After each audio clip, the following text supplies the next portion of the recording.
Alô, alô, pessoal, bem-vindos a mais um Baseado em Fatos Surreais, o seu podcast mais fofes, querido e fofo, que eu faço aqui junto com a Marcela Ponce de Leon. Dá um oi, Marcela. Oi, gente! Gostaram dessa apresentação? Como se a gente fosse, sei lá, umas radialistas das antigas.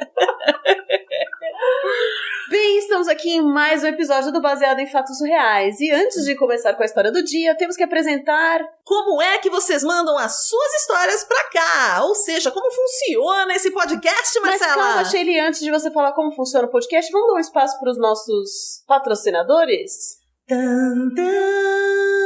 Água mineral transparente.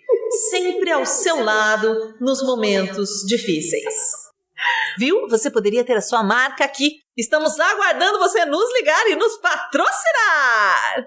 Porque nós não temos patrocinadores, né, Sheili? Não Por ainda. enquanto. Por enquanto. Mas então, você explicar como é que funciona o Baseado em Fatos Surreais. Baseado em Fatos Surreais, gente, funciona assim. Você manda a sua história pra gente e a gente conta ela como se tivesse acontecido conosco, em primeira pessoa. Não revelando o autor original da história, porque isso poderia te complicar, não é mesmo? Mande a sua história pra cá de qualquer jeito. Você pode mandar por áudio, você pode mandar ela escrita, você pode mandar no Facebook, na nossa página Baseada em Fatos Surreais, você pode mandar ela no e-mail bfsurreais@gmail.com, você pode mandar ela no Twitter, no Instagram, onde você quiser. Manda a sua história e a gente conta ela aqui. Isto mesmo! E além disso, o Baseado em Fatos Surreais faz parte do projeto Mulheres Podcasters. Mulheres Podcasters! Uma iniciativa para dar voz às mulheres que estão produzindo conteúdo dos mais diversos tipos. Então, se você está ouvindo, esse é o seu primeiro podcast de mulheres que você ouve, ou se você só conhece o Baseado em Fatos Reais, vai lá no Twitter, coloca a hashtag Mulheres Podcasters que você vai encontrar muito, mas muito conteúdo bom, de qualidade, feito por mulheres incríveis. Vamos ao caso da semana? Vocês estão preparados para o caso da semana? Baseado em fatos surreais. Histórias de mulheres como nós, compartilhadas com empatia, intimidade e leveza. Onde o assunto é a vida e o detalhe, o surreal.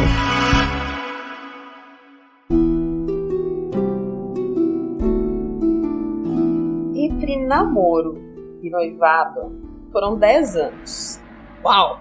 E foram 10 anos que começaram com um pedido que foi feito pro meu pai. Rolou aquele, sabe? Tipo, vou enfrentar o velho e vou pedir pra namorar com essa gatinha porque gosto muito dela. Muito bem, coragem. Coragem é bom. Super coragem. Ele abriu a porta pra vários outros meninos que queriam namorar com as minhas irmãs, inclusive ninguém tinha coragem porque meu pai era muito bravo. Mas essa não é a história de hoje. A história é que a gente foi muito feliz durante o namoro, foi muito gostoso e tal, enfim. Até que estávamos neste noivado infinito e um dia eu fui andar no carro dele e mexi, sabe aquele parasol que fica assim na frente? Você tá no carro, ou você tá no motorista ou no passageiro. Tá, e você pode baixar o negocinho pra não vir o sol na sua... pra não tampar seu olho, assim. Isso, aí tem gente que coloca ali às vezes tem carro que tem espelhinho, tem gente que coloca o documento do carro ali, Tô ligado. sabe? Parasol é o nome disso? Muito bem. Aí eu abaixei esse negócio no carro dele, eu fui buscar um negócio no carro, baixei esse negócio, e quando eu vi, caiu um cheque. Quando eu peguei esse cheque, ele tava preenchido assim... 1000 beijos e abraços pra você, assinado Márcia.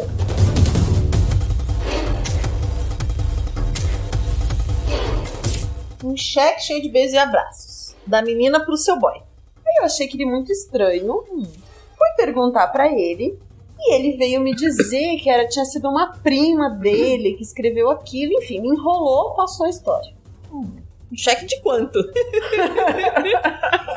Muito alto o valor? Pouco alto? Não, mas o cheque tava preenchido com isso. 1000 beijos e abraços pra você. Ah, tá, não tinha um valor. Achei que isso tava no verso do cheque. Brincadeirinha. Entendeu? Uma brincadeirinha. Não entendi. Aí passou um tempo eu achei um papel de locadora que tava no nome dessa tal Márcia no carro. Oi! Ele também deu uma outra história, não quis me dizer o que era. Até que teve uma situação em que ele chegou para encontrar comigo em casa, a gente tinha combinado de se ver. Ele chegou atrasado e eu tinha mandado mensagem para ele. Naquela época, era época de mensagem de bip. Sabe quando tinha bip, aí você ligava para um lugar e deixava a mensagem, ela via num aparelhinho assim que vinha uma mensagem para você, tipo um pager assim, sim, sabe? Eu lembro. Antes do celular, né? Então você ligava para uma central, falava sua mensagem e ela ia lá para esse negocinho. Eu mandei uma mensagem para ele durante o dia, ele não me retornou. Quando chegou a noite, ele chegou muito bravo em casa, veio falar comigo, e eu morava com a irmã dele nessa época. Veio falar comigo que eu não tinha respondido, que isso, que aquilo. Aí eu falei, como assim? Eu mandei mensagem pra você e você não me respondeu. Não, eu mandei um monte de mensagem pra você, você pode ligar lá e ver não sei o que. E ele falou o número do telefone, e ele falou o número do telefone e a senha da central, mas muito rápido assim. Ele não imaginou que eu fosse gravar, sabe? Tipo, ele falou, mas ele achou que eu fosse, né? Não ia prestar atenção, eu ia confiar nele, não sei o que. Eu sei que passou esse dia, eu liguei pra tal da central de bip e ouvi várias mensagens que tinham dessa tal de Márcia pra ele. Meu amor, adorei aquela noite. Não sei o que, não sei o que lá. Coisas assim. E aí eu fui questioná-lo sobre isso. E ele me contou uma história lorota de que tinha uma moça, essa tal de Márcia, que era filho dele, mas que ele não queria nada com ela, tal, e que ela estava muito em cima dele, mas que ele não estava afim dela. Adorei aquela noite. Aí, passou mais uns dias, e a moça da locadora que a gente pegava filmes juntos, a mesma que eu tinha achado o papel lá no carro e tal, ligou pra mim e falou assim, olha, é o seguinte, veio uma moça aqui na locadora, dizendo que o seu noivo sofreu um acidente e querendo o seu contato. E eu expliquei pra ela que eu não podia passar o seu contato pra ela, porque eu não posso abrir os dados dos clientes, tem uma questão de sigilo, que se ela quisesse deixar os dados dela, eu te passaria pra você entrar em contato com ela. Ela fez um escândalo aqui, não queria falar esse contato de jeito nenhum. Enfim, no final ela deixou o telefone aqui e foi embora. Aquilo, quando eu ouvi aquilo, sabe, já me deu uma coisa muito ruim dentro de mim. Sim, um acidente, nossa. E eu comentei com a minha cunhada, falei com ela que aconteceu isso e isso, eu não tô com coragem de ligar e tudo mais. Aí eu falei com ela e a minha cunhada falou assim, não, liga, fala com ela, eu tô aqui do seu lado, se precisar, eu te ajudo. Cunhada parça, vamos aprontar junto. Aí eu liguei pra essa moça, essa tal de Márcia, e falei, sou eu, tô aqui. Aí ela falou, eu preciso falar com você, mas tem que ser pessoalmente. E marcou um encontro comigo numa estação de metrô. Aí eu fui no metrô encontrar com ela, junto com a minha cunhada. E aí a primeira coisa que eu percebi, assim, na hora que eu olhei pra moça, é que eu vi que ela era muito diferente de mim, fisicamente, sabe? Eu sou morena, quase negra, toda corpulenta, e ela é magra, loira, assim, perua, nada a ver comigo, sabe? Você nem consegue imaginar que um homem goste de duas mulheres tão diferentes, assim, uma da outra, sabe assim? E aí eu cheguei e perguntei pra ela, quem é você? E aí ela já sacou da bolsa dela a aliança do meu noivo, que ele tinha dito pra mim que tinha perdido, fotos dos dois juntos, uma correntinha que eu tinha dado pra ele, que ela tava usando, uma série de coisas que ela levou pra poder me provar que eles estavam num relacionamento já tinha algum tempo. E ela veio me dizer que eles já namoravam, já tinha 2 anos, que ele a via todos os dias durante a semana depois da faculdade, e fora alguns dias que ele dava um perdido e tal, mas normalmente ele ia vê-la depois da faculdade, e ela achava muito natural, porque ela voltava da faculdade tarde, então ele ia lá, encontrava com ela e tal. E teve um dia que ele estava tomando banho, e ela foi mexer na carteira dele, viu a aliança dele, perguntou o que era, e ele inventou uma história pra ela. E aí ela, muito desconfiada, começou a seguir ele e descobriu que ele tinha esse relacionamento comigo. E aí ela confrontou ele. E ele falou que não ia me deixar de jeito nenhum, que não sei o quê. E ela tinha resolvido desmascarar ele. Que ele não merecia, que não tinha que ser assim, blá blá blá. Inclusive a gente saiu do metrô, nós três, eu, essa mulher e a minha cunhada, e fomos até o Lava Rápido que ele tinha. Porque ele tinha comprado um Lava Rápido e ele trabalhava lá. Inclusive, quando ele disse que perdeu a aliança, disse que perdeu a aliança lavando o carro lá no Lava Rápido. Quando a gente chegou lá, ele ficou branco, né? Ficou assim, nossa, quase mais transparente do que não sei o que, aterrorizado, veio me pedir milhares de desculpas. A única coisa que eu falei pra ele é: eu não merecia isso, virei as costas e fui embora. E essa moça ainda veio, me ofereceu uma carona, me deixou junto com a minha cunhada no metrô e no caminho veio falando que não queria nada com ele, que ele não prestava mesmo, que isso, que aquilo. Eu fiquei arrasada, né? Chorei horrores naquele dia. Você não imaginava? Não. Você caiu mesmo. Quando ele veio com as lorotinhas, você... 10 anos. Você acha que você conhece a pessoa? Eu não fazia ideia. Mas quando a pessoa quer ser pilantra, não tem o que fazer. E ela enrola a gente, né? Claro. Pessoa, quem quer ser mal é mal, gente. Não é que a gente tem dedo podre nem nada. Não tem como saber. Quando a pessoa quer esconder, ela faz bem feito pra esconder mesmo. Eu chorei tanto. E nos dias que se seguiram, eu fiquei com muita vergonha, sabe? Eu não quis contar para as pessoas do meu trabalho o que tinha acontecido. Claro. E aí ele ficava... Imagina, eu tô há 10 anos com ele. Sim, todo mundo conhecia. Todo mundo conhecia, a gente era noivo.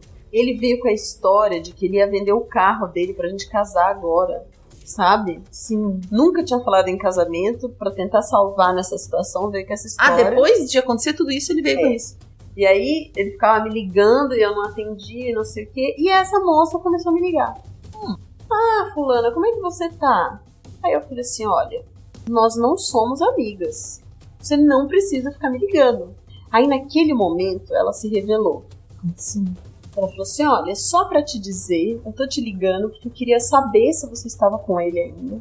Só pra te contar que eu estou com ele, nós estamos muito bem, e você que não se aproxime da gente. Ui! E aí, depois disso, essa mulher começou a fazer da minha vida um inferno. Porque eu acho que ela deve ter começado a ficar muito insegura. Se ele fez isso comigo durante tanto tempo estando com ela, ele pode continuar fazendo. Então, ela começou a me ligar direto. E aí ela ligava pro meu trabalho, ela ligava na casa da minha mãe, ela ligava em todos os lugares e começou a me ameaçar. Ela ligava no meu trabalho e falava, olha, eu conheço a fulana, eu sei onde ela trabalha, eu sei onde ela mora, ela quer me cuidado, ela quer se aproxime dele. Meu Deus, que vexame. Até que, o que aconteceu? Eu tava nessa situação dela mandando essas mensagens, eu não sei o que, eu resolvi, tinha isso quase um mês já que a gente tinha terminado, eu resolvi ir até a casa dele, eu ainda não tinha encontrado com ele pessoalmente, eu resolvi ir até a casa dele para poder falar com ele, para pedir para que ele conversasse com ela, para ela parar de fazer aquilo comigo, que já não bastava toda essa situação, deixa em paz, né? Quem que vai ficar fazendo isso comigo? E eu fui falar com ele, e aí ele falou assim, eu não tenho nada a ver com isso. Oi? Isso é problema de vocês que resolvam. Oi? Aí, é muito bunda mole mesmo, hein? Gente, como é que o cara faz? É muita bunda molice, porque chega um momento na vida que é o mínimo, né, da decência você se posicionar. 10 anos. Ai, que ódio. Não, o mais louco disso tudo é que enquanto esse cara foi um babaca comigo nessa situação, a irmã dele foi muito parceira, sabe? Ela cuidou de mim, a gente morava junto, então ela cuidou de mim. Eu não queria comer, ela preparava sopinha, ela ouviu todas as minhas questões, enfim, ela foi muito bacana e ela começou a pegar birra dele e dessa nova namorada dele, que ele tinha arrumado, né? E aí, tava muito insustentável. Eu cheguei a gravar as ameaças que ela me fazia e ir numa delegacia, mas o delegado disse que ele não podia fazer nada, porque eu tinha feito uma gravação ilegal, sem... Claro, mas... né? Como que você vai fazer, né? Sim. e que até que acontecesse alguma coisa ele não podia fazer nada. Aí eu falei, mas você vai esperar então essa mulher me bater, fazer alguma coisa comigo? E aí eu resolvi que eu não podia ficar parada, eu tinha que fazer alguma coisa. E a minha cunhada tinha um amigo que trabalhava na polícia. E aí a gente combinou um esquema e ele ligou pro telefone dessa moça, que estava tanto tempo me Atormentando, que você já tinha gravado lá. Mas ele ligou no telefone do trabalho, que era o único número que a gente tinha. Quando ele ligou no trabalho, quem atendeu foi a chefe dela. E ela não podia atender naquele momento. E aí ele deu o recado pra chefe dela. Ele falou assim, olha, a sua funcionária está... Eu sou da polícia. Sou fulano de tal. Sou fulano de tal. Sou da polícia, tô coordenando uma investigação. A sua funcionária está ameaçando a minha cliente disso. E eu quero avisar a ela que a próxima vez que ela fizer alguma coisa assim, a gente vai entrar com uma ação, bababá. Pregou uma peça, né? Porque não era verdade isso. Né? Mas bastou essa ligação pra ela nunca mais falar comigo. Foi o suficiente. Claro, imagina. E aí... Vexame com o chefe envolvido. Depois eu fiquei sabendo que ela foi mandada embora, enfim. Mas naquele momento eu tinha tido a minha paz, resolvi viajar, peguei uns dias na minha empresa e fui viajar, fiquei uns dias fora. Tinha certeza que eu tinha fechado aquele ciclo, sabe? E voltei renovada, saía, curtia as pessoas, sabe? Tava me descobrindo de novo, olhando pra outros homens, porque eu nunca tinha tido relações com outros homens. Então eu tava... foi seu primeiro namorado sério? Foi meu primeiro namorado. Ele pediu permissão pro meu pai pra namorar comigo, sabe? Pra descobrir tudo com ele. Nossa. Você imagina, né? Como que eu fiquei. É que já faz mais de 20 anos isso, né? Então hoje eu consigo contar essa história com muita tranquilidade, mas eu fiquei muito mal. E aí deu uns 6 meses assim que a gente tinha se separado, ele me procurou e quis falar comigo. Como eu já tava bem, eu aceitei ele vir falar comigo, sabe? Eu não vi problema nenhum. E ele veio até a minha casa. Eu estava bonita, de bem com a vida, sabe? Resolvida. Eu só aceitei ele ir pra minha casa conversar comigo porque pra mim já não significava mais nada. Ele tava um caco, assim, magro, feio, uma coisa horrorosa. Aquela mulher tinha sugado ele. E aí ele chegou, se ajoelhou, me pediu 1000 perdões. Disse que não sabia o que estava fazendo, que ele acredita até que ela tinha feito macumba pra ele. É tão fácil culpar a mulher, né? Ela que tava em 10 anos com você. Uma macumba que 2 anos. Faça-me o favor, hein? Ele falou assim, eu não sei o que ela fez comigo, porque eu não consegui te defender, não consegui ficar do seu lado, eu não conseguia fazer mais nada. Eu vendi o Lava Rápido por causa dessa mulher, e a gente foi viajando e o dinheiro foi acabando, e eu só fazia o que ela queria fazer, até que quando meu dinheiro acabou, ela me largou. Ai, desculpa, mas que merecido! E aí eu... arrependido, você é a mulher da minha vida e não sei o que, e assim, aquele homem, sabe, daquele tamanho. Não, então, 10 anos, né, é tempo, né, Paulinho? Fudido, né, ali no chão, ajoelhado, mas chorando. Bateu no seu coração? Não bateu, porque àquela altura, assim, tava muito claro pra mim tudo que tinha acontecido e que eu não merecia aquela situação, sabe? E era muito conveniente, agora que ele tava na merda, ele vinha se dizer arrependido, né? Claro. Toda essa E daí, a próxima, história, quando ele né? se recuperar, como é que vai ser, né? Como que você vai confiar numa pessoa depois de tanto tempo? Lógico. Falei pra ele, olha, sinto muito, né? Eu te perdoo, mas estamos muito bem por aqui, você continua sua vida, eu continuo a minha. Depois disso, 6 meses depois, eu conheci meu atual marido, enfim... tem uma história linda com ele de 20 anos, a gente tem um filho juntos, ele é um cara que super me respeita, enfim, maravilhoso. E até hoje eu olho pra essa história, assim, pra essa experiência que eu tive, né? Você passar os primeiros 10 anos da sua vida amorosa com a primeira pessoa, você constrói toda aquela imagem na cabeça, né, de que ele é um príncipe. Eu achava que ele era um príncipe, eu achava ele maravilhoso, eu achava que a gente ia casar. Pra mim era tudo perfeito, assim. Até isso acontecer, eu tinha certeza que a gente tinha sido feito um pro outro e a gente ia casar e ia ser feliz pra sempre, sabe? Quem nunca, não é mesmo? Quem nunca achou que era um pro outro, que era pra sempre? E hoje, assim, eu dou graças a Deus que isso aconteceu e eu tive a oportunidade de desviar minha vida para um outro caminho e ter tido essa vida maravilhosa que eu tive com o meu companheiro, que a gente tá até hoje juntos. E aquele príncipe virou sapo na hora que ele tinha que virar, sabe? Ai, meu Deus, aquele príncipe virou um sapo. Nossa, é impressionante, mas acontece às vezes, né? É uma coisa que acontece e o príncipe começa a virar um sapo na hora. Coxar. Nossa, que coisa, hein? Relacionamentos longos sempre dão muitas histórias, né? Perseguição de mulher, assim, de ex, eu nunca vivi. Bens a Deus, né? Mas deve ser uma desgraça mesmo. Essa disputa, né, que tem entre mulher é muito louco, porque é muito louco você imaginar que essas duas mulheres estavam brigando por causa do cara e ele era que era um babaca, né?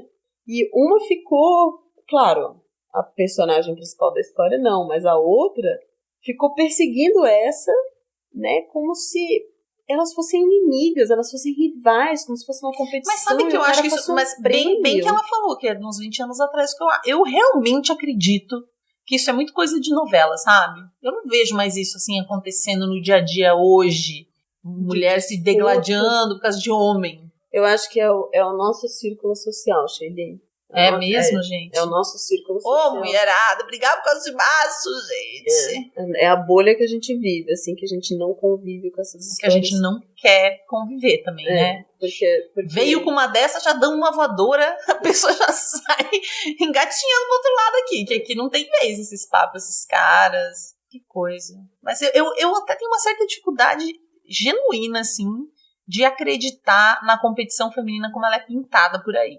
Eu acho que a gente compete, que ela é herdada, né? Porque as nossas avós, acho que a gente até falou disso no episódio, né? Que a minha avó, ela tinha o sobrenome do marido. Minha mãe também. Tipo, se uma mulher não tivesse um homem na nossa sociedade, ela não era ninguém. E eu ainda acho que esse comportamento é um resquício dessa época.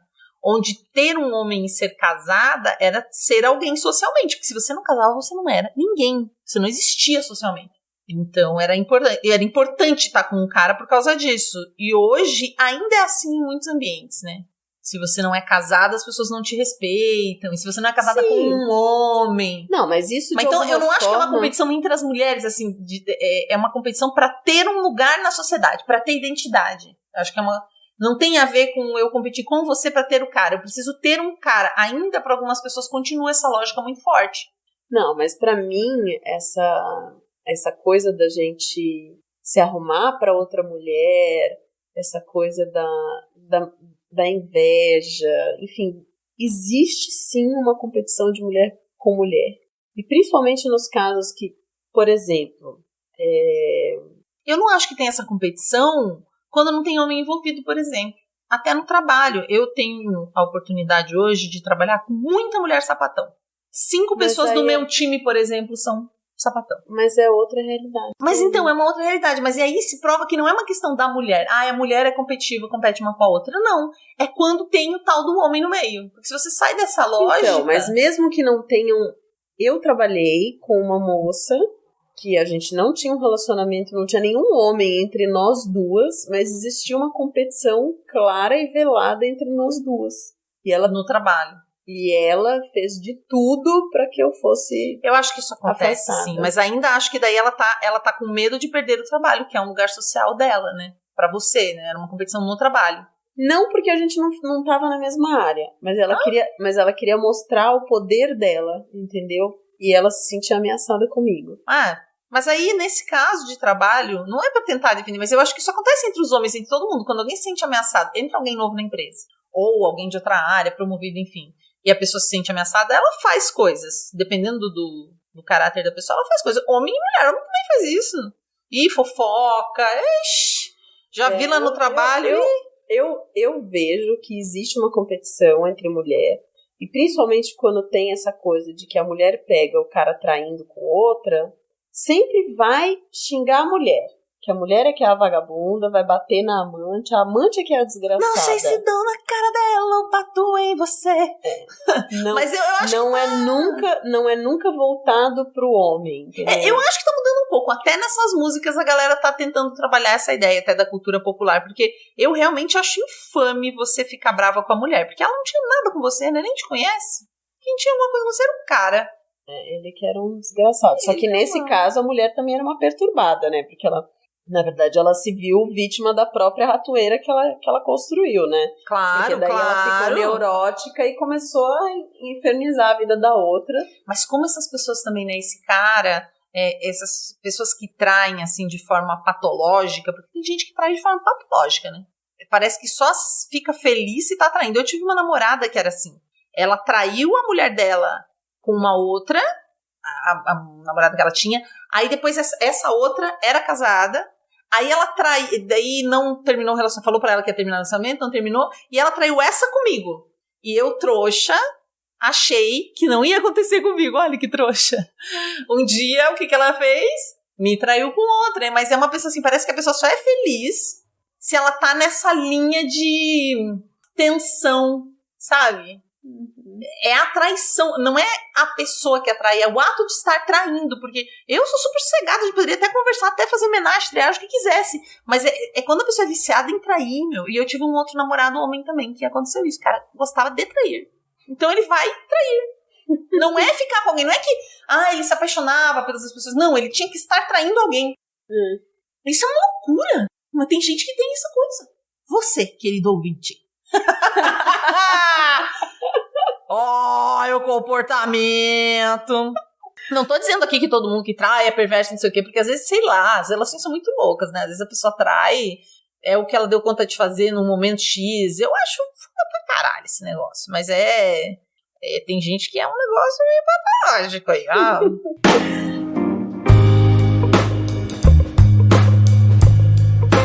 Muito obrigada, você que mandou essa história pra gente. Foi muito carinhoso até, porque eu recebi ela em áudio. Um áudio que eu fiquei aqui ouvindo um tempão. E achei muito bacana, assim. Eu tenho recebido algumas histórias que têm me feito pensar muito sobre vários assuntos. Se você tem uma história pra contar, mande pra gente. A gente adora contar essas histórias aqui, cada vez mais. Qualquer tipo de história, a gente aprende com todas, a gente reflete, a gente discute. Umas mais, outras menos, né? Mas a gente sempre discute, sempre fica pensando alguma coisa sobre. Obrigada, audiência maravilhosa que está acompanhando a gente. Se você ouve o Baseado em Fatos Reais, você tem uma missão e uma missão apenas: indicar o podcast pra uma outra pessoa, né, Shirley? Se você quiser, é claro, a gente não tá obrigando você. Não, eu tô brigando, mas eu sim. sei fazer macumba. Eu tô brigando sim, que é isso? Briga então. Tá, pode brigar. Briga mesmo, vamos brigar. Acompanhe o Baseado em Fatos Reais e mande sua história pra gente, bfsurreais@gmail.com. Estamos em todas as redes sociais com BF Surreais e até o próximo caso surreal.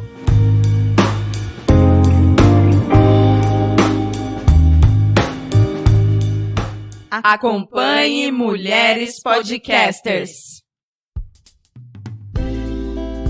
Este podcast foi editado por Débora Veiga Ruiz.